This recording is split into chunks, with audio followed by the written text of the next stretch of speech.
ಸರ್ಕಾರದ ಒಂದು ಬಡವರ ವಿರೋಧಿ ಕಾರ್ಯಕ್ರಮದ ಅಂಗವಾಗಿ ಇವತ್ತು ಏನು ಮಹಾತ್ಮ ಗಾಂಧಿಯವರ ಹೆಸರಿನಲ್ಲಿ ಮನರೇಗಾ ಅಂತ ಕಾರ್ಯಕ್ರಮವನ್ನು ಸ್ವಾತಂತ್ರ್ಯ ನಂತರ ಕೇಂದ್ರ ಸರ್ಕಾರ ಮತ್ತು ಮನಮೋಹನ್ ಸಿಂಗ್ ಅವರು ಅಧಿಕಾರದಲ್ಲಿದ್ದಾಗ ಜಾರಿಗೆ ತಂದಂಥ ಒಂದು ಬಡವರ ಒಂದು ಕಾರ್ಯಕ್ರಮ, ಕೂಲಿ ಕಾರ್ಮಿಕರ ಹೊಟ್ಟೆ ಮೇಲೆ ಹೊಡೆಯುವಂಥ ಕಾರ್ಯಕ್ರಮವನ್ನು ಇವತ್ತು ಮೋದಿ ಸರ್ಕಾರ ಅವರು ಮಾಡ್ತಾಯಿದ್ದಾರೆ. ಮಹಾತ್ಮ ಗಾಂಧಿಯವರ ಹೆಸರನ್ನ ತೆಗೆದು ಜಿ ರಾಮ್ಜಿ ಅಂತ ಹೆಸರಿಡುವಂಥ ಅವಶ್ಯಕತೆ ಏನಿತ್ತು? ಕಾರ್ಯಕ್ರಮ ಮಾಡೋದು ಬಡವರಿಗೋಸ್ಕರ. ಮಹಾತ್ಮ ಗಾಂಧಿಯವರ ಹೆಸರನ್ನ ತೆಗೆಯುವಂಥ ಅವಶ್ಯಕತೆ ಇತ್ತ? ಕಾರ್ಯಕ್ರಮ ಒಂದೇ, ಬಟ್ ಹೆಸರು ಬದಲಾವಣೆ ಮಾಡಿದ್ದಾರೆ. ಬಡವರ ವಿರೋಧಿ ಸರ್ಕಾರ ಕೇಂದ್ರ ಸರ್ಕಾರದ ವಿರುದ್ಧ ಇವತ್ತು ಶಾಂತಿನಗರ ವಿಧಾನಸಭಾ ಕ್ಷೇತ್ರದ ನಮ್ಮ ಜನಪ್ರಿಯ ಶಾಸಕರ ನೇತೃತ್ವದಲ್ಲಿ ನಾವು ಇವತ್ತು ಸಹಸ್ರಾರು ಸಂಖ್ಯೆಯಲ್ಲಿ ಕಾರ್ಯಕರ್ತರು ಬಂದು ಪ್ರತಿಭಟನೆಯಲ್ಲಿ ಭಾಗವಹಿಸಿದ್ದೀವಿ.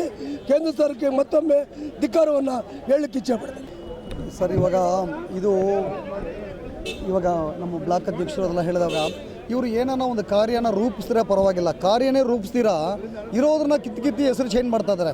ಇದು ನೋಡಿ, ಇವಾಗ ನೆನ್ನೆ ನಮ್ಮ ಶಾಸಕರು ಒಂದು ಮಾತು ಹೇಳ್ತಾಯಿದ್ರು, BJP ಅವರು ಬಂದ್ಬಿಟ್ಟು ಏನು ಮಾಡ್ತಾರೆ, ನಾವೆಲ್ಲ ಬೆಳೆಸ್ಬಿಟ್ಟಿರ್ತೀರಿ, ಅವ್ರ ಹತ್ರ ಡೀಲ್ ಮಾಡ್ಕೊಳ್ತಾರಂತೆ. ಇವಾಗ ಹಂಗೆ ಕಾಂಗ್ರೆಸ್ರು ಇತಿಹಾಸದಲ್ಲಿ ಬೆಳೆಸ್ಬಿಟ್ಟಿರೋ ಒಳ್ಳೆ ಹೆಸರು ಮಾಡಿರೋದು, ಒಳ್ಳೆ ಸ್ಟೇಡಿಯಮ್ಗಳನ್ನೂ ಎಲ್ಲರನ್ನೂ ಹೆಸರು ಮಾಡ್ಕೊಂಡು ಹೆಸರು ಚೇಂಜ್ ಮಾಡಿ ಇವ್ರು ಮಾಡ್ದಂಗೆ ಹೆಸರುಗಳು ಹಾಕ್ಕೊಳ್ತಾರೆ.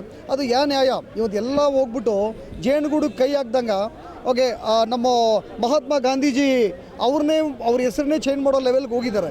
ಅದು ಎಷ್ಟು ಒಳ್ಳೆಯದು. ಇವತ್ತು ಗಾಂಧೀಜಿ ಅಂತ ಮಾತಾಡೋವಾಗೆ ಒಂದು ಮಹಾತ್ಮ ಅಂತ ಮುಂದೆ ಬರುತ್ತೆ, ಅದು ಎಲ್ಲರ ಬಾಯಲ್ಲೂ ಅದು ಬರುತ್ತೆ. ಅದನ್ನು ಮುಗಿಸೋಕೆ ಹೊಡೋದು ಒಳ್ಳೇದಿಲ್ಲ. ನೋಡಿ, ಯಾರೂ ಶಾಶ್ವತ ಇಲ್ಲ ಅನ್ನೋದು ಎಲ್ಲರಿಗೂ ಗೊತ್ತು. ಆ ಇರೋ ಟೈಮಲ್ಲಿ ಏನೋ ಒಳ್ಳೇದು ಗುಡ್ಡೆ ಹಾಕ್ಬಿಟ್ಟು ಹೋಗ್ಬೇಕಂತ ಎಲ್ಲರೂ ಆಸೆ ಬೀಳ್ತಾರೆ. ಆ ಒಳ್ಳೆ ಗುಡ್ಡೆಗಳು ಏನಂತ ನೋಡಬೇಕಷ್ಟೇ. ಇವತ್ತು ಇರೋ ಸ್ವಲ್ಪ ದಿವಸಕ್ಕೆ ನಾನು ಅಂತ ಸೊ ನಾವು ನಮ್ಮ ಲೈಫ್ಗೆ ಯಾವುದೂ ಗ್ಯಾರಂಟಿ ಇಲ್ಲ ಅಂತ ಎಲ್ಲರಿಗೂ ಗೊತ್ತು.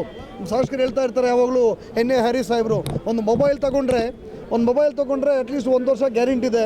ನಮ್ಮ ಲೈಫ್ಗಳಿಗೆ ಏನು ಗ್ಯಾರಂಟಿ ವಾರಂಟಿ ಏನೂ ಇಲ್ಲ ಅಂತ.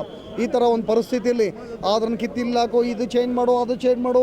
ಇತಿಹಾಸದಲ್ಲಿ ಯಾರೋ ಒಬ್ರು ಕಷ್ಟ ಬಿದ್ದಿದ್ರೆ ಆ ಇತಿಹಾಸನ ಬಂದ್ಬಿಟ್ಟು ಹಿಸ್ಟ್ರಿಯಲ್ಲಿ ಜನ ಮಾತಾಡ್ಬೇಕ್ರಿ.